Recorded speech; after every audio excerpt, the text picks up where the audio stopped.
kebakaran di pasar jangan terlalu aneh. Hakikatnya dari Allah. Sebab api itu adalah makhluk Allah. Masa 2 jam kebakaran di pasar 70 ruko habis. Kita tidak ngerti sebetulnya. Ini kalau bukan daripada hakikat Allah.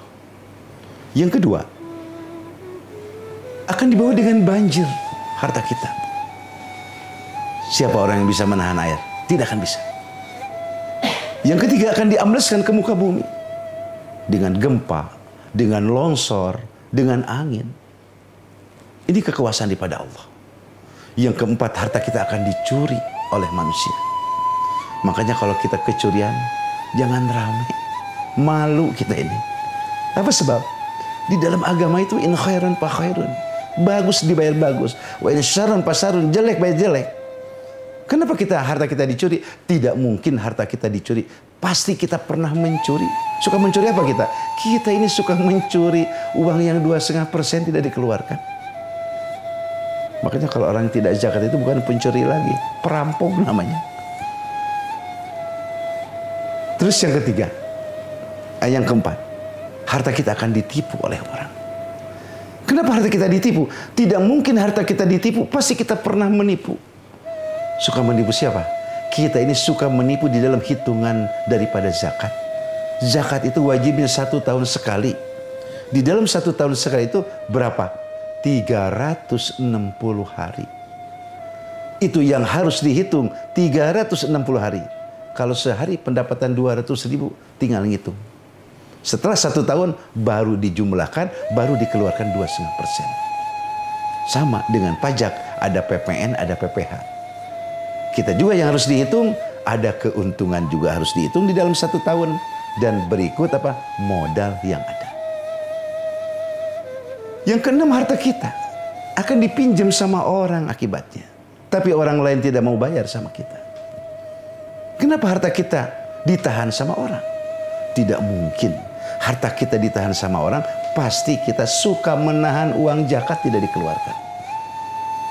Yang ketujuh, harta kita akan diambil oleh Allah dengan keluarga diberi penyakit oleh Allah.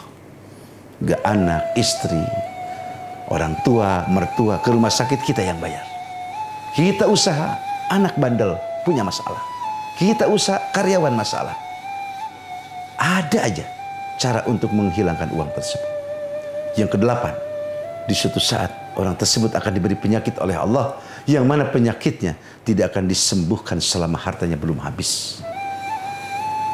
Yang terakhir, yang kesembilan, bahwa harta tersebut setelah meninggal akan dirusak oleh ahli-ahli warisnya.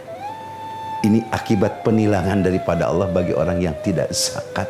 Seperti orang yang tidak bayar pajak akan ditilang oleh pihak negara. Nah itulah diantaranya zakat ini hukumnya wajib. Yang paling lebih masalah begini. Coba kita direnungkan. Rukun Islam ini tidak ada toleran. Orang murtad saja setahun dia masuk Islam lagi, wajib qada nggak? Wajib qada. Orang nggak sholat itu wajib qada. Orang nggak puasa itu wajib qada. Bagaimana kalau orang tidak zakat? Itu wajib qada. Kalau kita mau qada sholat gampang, ada hitungannya. Setahun kita tidak sholat, tinggal ke depan kita mengqada. Setahun kita dulu tidak berpuasa, hanya 30 hari kita mengqada.